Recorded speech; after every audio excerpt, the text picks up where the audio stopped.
Welcome everybody, this is Tim Watrous, President of Digital Advisors. And this is Kevin Gordon, President of Capital Advisors Group. We'd like to welcome you to our K-12 Politics and Tech video series. Our objective is to give you the absolute latest of what's going on in Sacramento that affects public school districts, obviously, and as well as all the technology stuff that's going on that's so vital to delivering for kids these days. And remember, if you find these videos useful, please take a moment to subscribe to the channel and share out over social media. You're our marketing team. We appreciate your support, and let's go ahead and get started.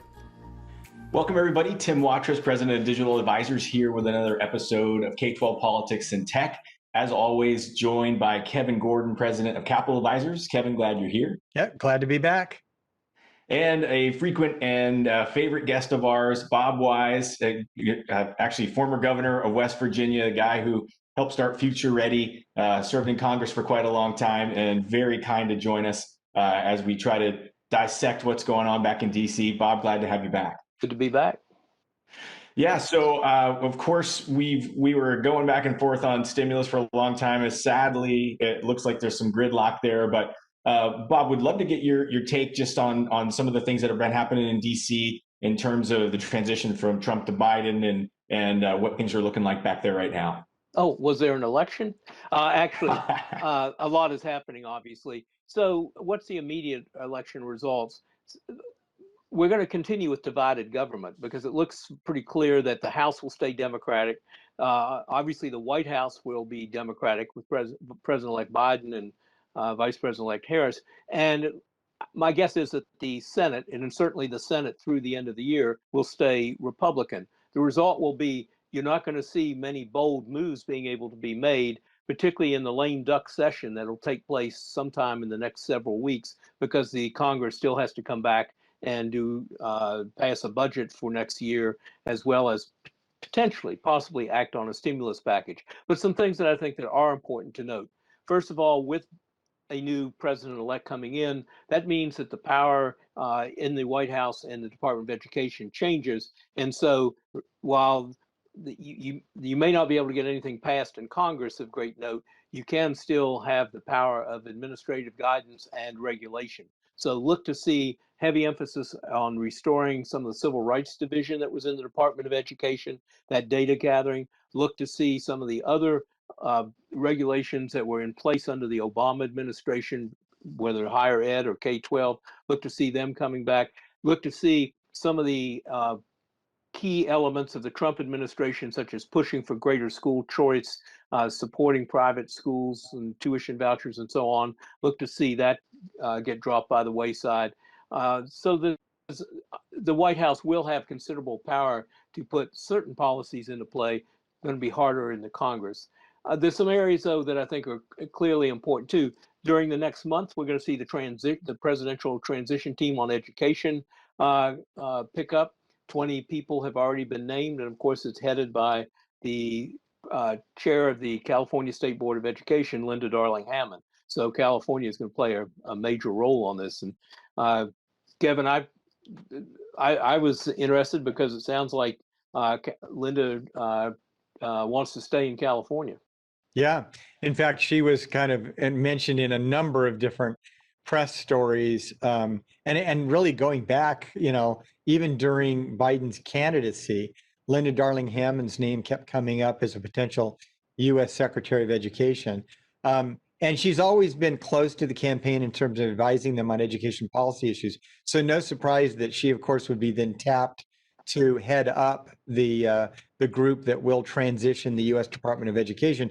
But yeah, she did take herself out of contention for the U.S. Secretary of Ed spot, saying, as you mentioned, Bob, that she really has got her hands full with a lot that she's undertaking in California, and she really wants to see that through. But she's incredibly influential. She was, I understand, Bob, and you probably know this better than I do, that I guess she was a top contender during the Obama administration when they were looking for a Secretary of Ed. And I think she played a very big role in the transition for President Obama as well. She co-chaired the Obama transition team and was down to, there were two finalists for the Secretary of Education under President Obama. Eventually it went to Arne Duncan, but she's continued to play a major role through the Obama administration. And what this means for California is that California a lot of what you're doing in California, I think, is going to end up in federal policy. And for a district leader, I would suggest looking at the website, the Learning Policy Institute, which is a national think tank that Linda Darling Hammond heads. And there's a recent publication, a report that she wrote on restarting, reinventing school districts in the COVID era. The link will be posted, I believe, on this site. But that gives you a good indication, and it also provides some excellent tips and some suggestions about where federal policy will be going and encouraging a whole child approach to education. Right. By the way, I might mention that one of the names that also appeared on the list, just people might be interested, is Tony Thurman. There are a lot of people on the list, and it kind of reminds me of the process that our own governor is going through relative to the lists that he has to replace Kamala Harris. The governor will have to make that appointment, another big domino in California politics, because a lot of things are going to shift as a result of Vice President-elect Kamala Harris finally being sworn in, and what the little implications of that statewide. I love it when the musical chairs start. But Tim, on another thing though that district leaders can be looking towards is the federal budget process. Congress, the federal budget year started October 1. Congress had not enacted an education budget. It continued it until mid-December, or December the 11th, I believe. And so every indication is that there will be pretty much the same federal budget enacted this year as what district leaders in the state have been working with last year. House has passed a version, the Senate has passed a version. They are within $2 or $3 billion apart from one another, which in Washington isn't that much of a difference. They'll quickly reach that. Significant, though, a lot of the language that the Trump administration was seeking in its budget proposal, including an 8% budget cut, that's gone. Republicans and Democrats have agreed to essentially a $75 billion allocation. That's about what states and districts have been receiving. So don't look for great changes in that. So in Title I, Title II, Title IV, they'll be essentially the same, and the way that they'll be administered will be essentially the same for next year. The one thing, though, this does not in all involve the stimulus. And so this is the budget as usual. It will permit you to operate as you have with the federal dollars, but it doesn't make up for any of the dollars that you've lost because of COVID. That stimulus package, if we see one in a lame duck session, will probably be significantly reduced from what was being discussed before the election. If there's anything good coming out of this, it is the fact that even in the most slimmed down Republican Senate version, it had money for education in it, somewhere around 70 to $75 billion. So there seems to be agreement on that. Not such good news for state and local employees. That they were left out entirely in the Senate version, essentially. But but if there is one, my guess is very slim, thin, what you were calling a skinny stimulus package, with the new Biden administration making an effort to get a much larger allocation when they take office. Yeah. One of the things I wanted to note about the budget, Bob, was that this budget process represents the fourth consecutive time that Trump has proposed budgets. So basically, during his entire term as president, he was never able to get cuts to the education budget, which he proposed every single time. And then Senate Republicans were really, I mean, it was Republicans in both houses, but Senate Republicans in particular, who were constantly reminding the president that ESSA was a Republican document. The Elementary and Secondary Education Act that was signed by Obama was put together by them, and they believed in it, and they didn't want to see those programs cut. So every year of this administration, the president put forth budgets that cut education. I think the only program that was flat funded was special ed, and then there were programs that did get funding that were their ideas. But all of the existing major titles, major programs across education that we're all used to getting in the states, were always proposed for cuts. They were always blocked. We have a hold even budget. And as we move into a new administration, I think maybe finally we're going to be able to look at real big, decent increases year over year. And again, I think that is an important distinction between this whole process, the regular budget process, and stimulus. And I'm bummed that there is no political leverage anymore on the stimulus issue. But it was interesting that McConnell did say right away that he wanted to do something on stimulus. And I was trying to figure out, is that politics or the economy, in your opinion? I think it's both. I think the economy is certainly beginning to reflect as COVID spikes again. So that's putting some pressure. But the other thing is there's still 2 Senate seats up for grabs in the state of Georgia. And so if the economy's tanking and these 2 Senate seats will determine the control of the Senate, you don't want to be found lacking. So that may have Right. provided some impetus too. So, but I do think it's important to summarize what you just said. The regular appropriation process, that'll get the districts the money that they've regularly been getting, but there's nothing new there. The question is whether the stimulus package comes along and provides them something that helps out with what they've lost during the COVID, or in what the state has lost during the COVID pandemic. Got it. So thanks you two. And there's obviously lots and lots to keep our eye on. Last week when we did this broadcast, Kevin, we didn't even know officially who won. It took a couple days to sort of settle out. So it's nice that we get a little perspective on that. Another thing that we can keep our eye on is typically when there's a change in leadership, the FCC also has a change in leadership. And so if things hold as they have, we'd expect to see Ajit Pai either maybe to leave as chairman, maybe still remain as a commissioner, but get a new chairman. And that could have a big impact on schools because the dollars that come from E-rate, and there's a lot of proposed dollars potentially in a stimulus if we see one, but E-rate in general could make some changes that we really need to see so that they could address distance learning. So we'll keep our eye on that. And as news shows there, we'll also let you know.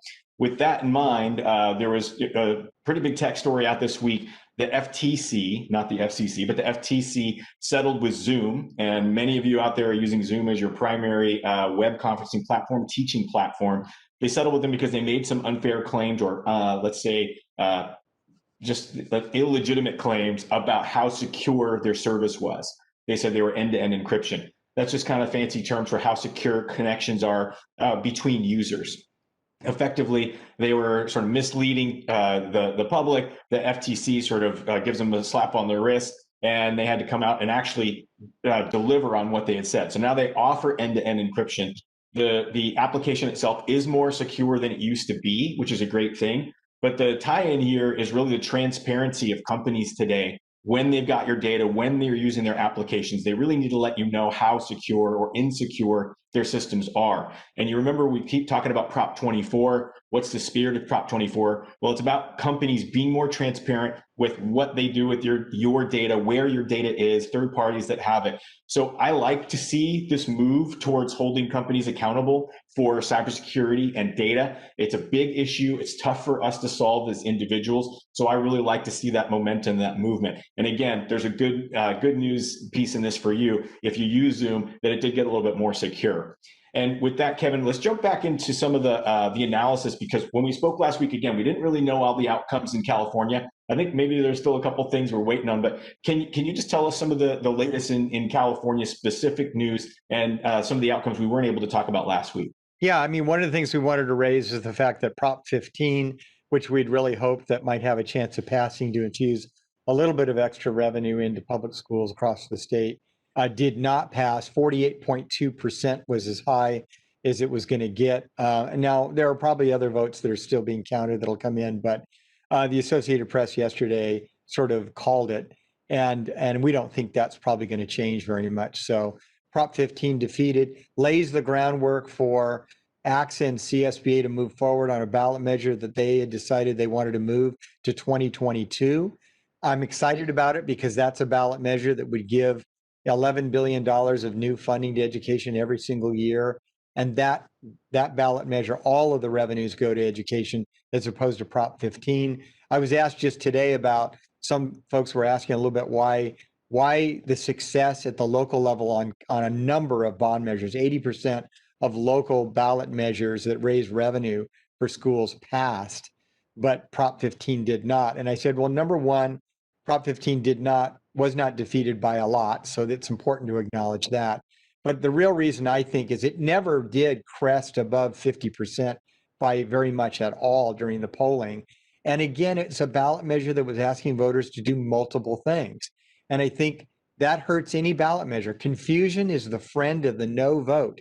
And the splintered sort of purposes of Prop 15, even though they tried to sell it on education, it wasn't enough. And in the final weeks of the campaign, you actually saw the no side, the opponents to Prop 15, using the fact that schools got, at least they allege, only 30% of the money against the ballot measure. And I think actually that was an effective approach to trying to defeat it. But now we can try to move ahead. Let's go for a ballot measure that unites the entire education community. And I think CSBA and AXA will be immediately involved in looking at that process. The other thing is in the state Senate, it looked like when we did our election sort of overview, that the Senate Democrats were going to end up gaining about 4 members to have like 80% of that chamber dominated by Democrats.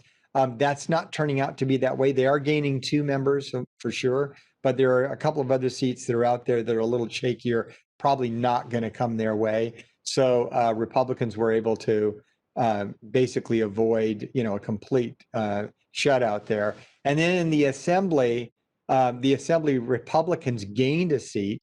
Democrats had a number of seats targeted that they lost all of those major seats that they had their eye on.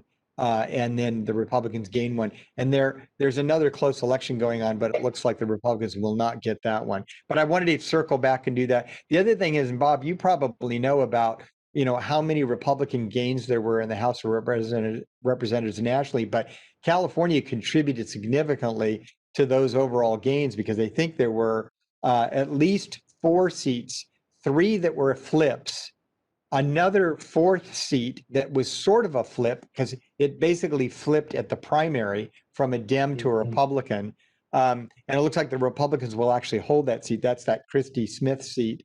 Mike Garcia is the incumbent congressman down in Santa Clarita, and he's ahead by 150 votes. So that could go back the other way. But TJ Cox, an incumbent member of Congress from the Central Valley, Gil Cisneros and Harry Ruda, both Orange County Democrats, both defeated.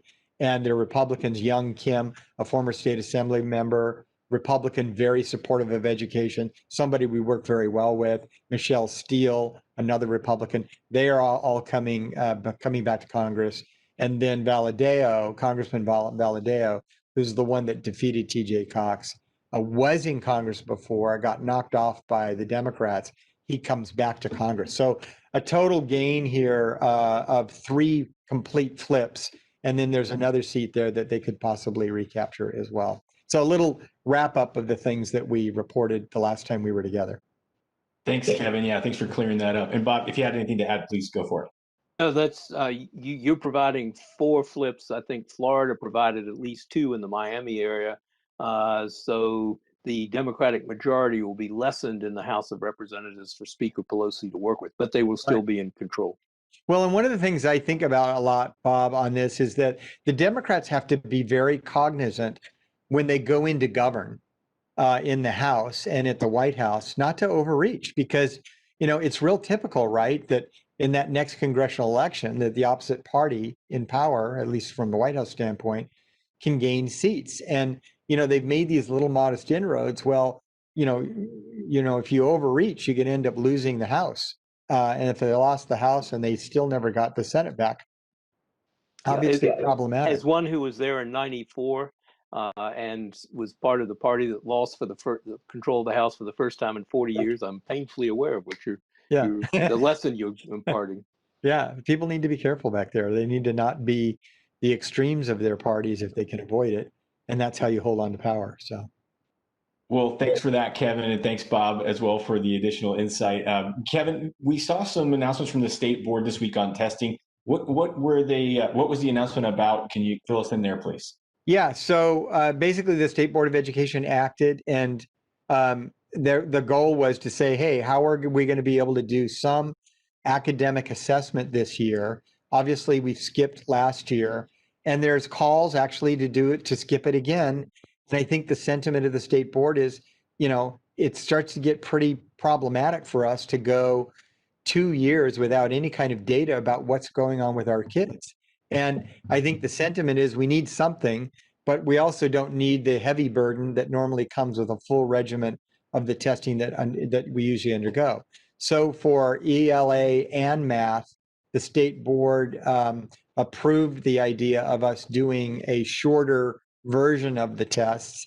So they're moving forward for that. I wanted to make sure that everybody knew the state board had taken that action. But one of the things that you can count on, and we're going to get significantly more guidance and background on this as the weeks unfold coming forward. There's a lot of,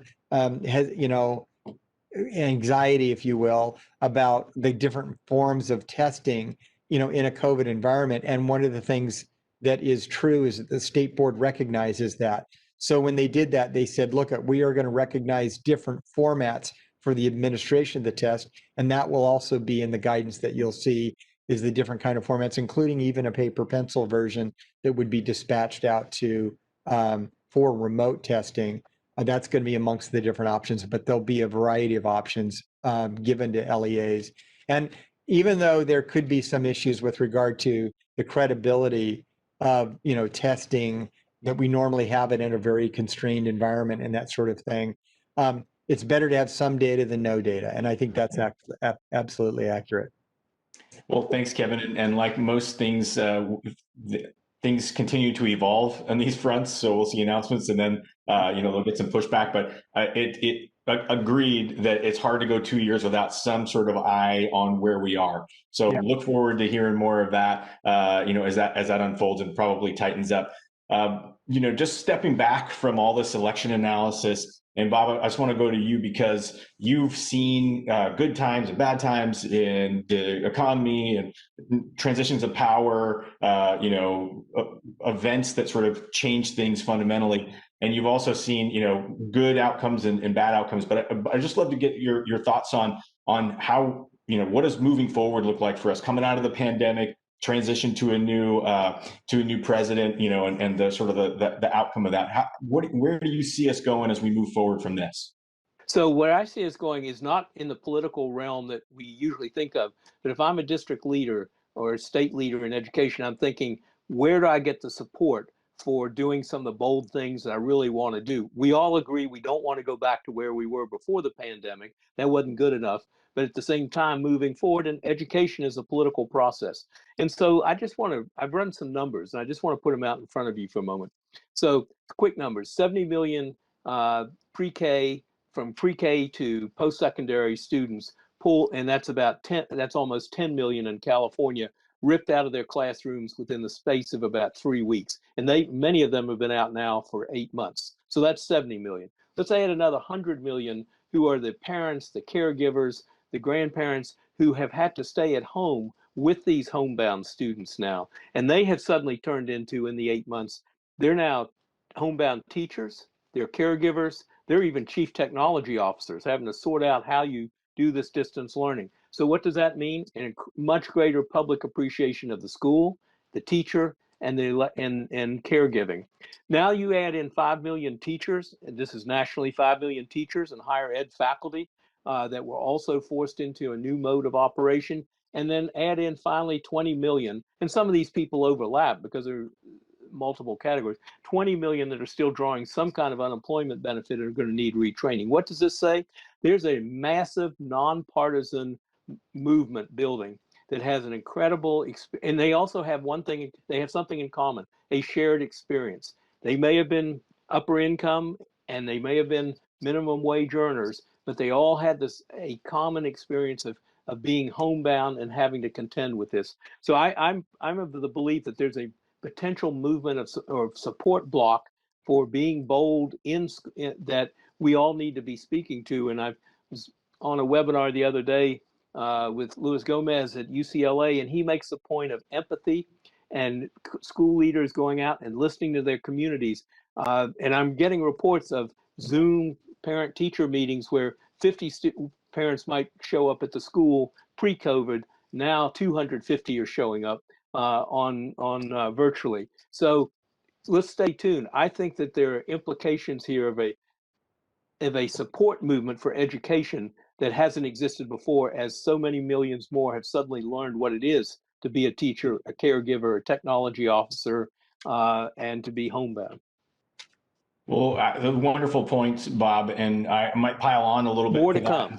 Yeah, I'll pile on a little bit to that and just say, I think this pandemic and sort of the outcome is shined a bigger light on how important it is for people to have internet access today, not only to learn, but to work and to be effective citizens. So, I mean, while we haven't solved the problem, the fact that it's really high up on everyone's radar to solve, I think that will be a positive outcome for us at some point when we do get that solved. And just with that in mind, I also want to say there's an increased awareness of how important cybersecurity is, protecting your data and your identity as a person.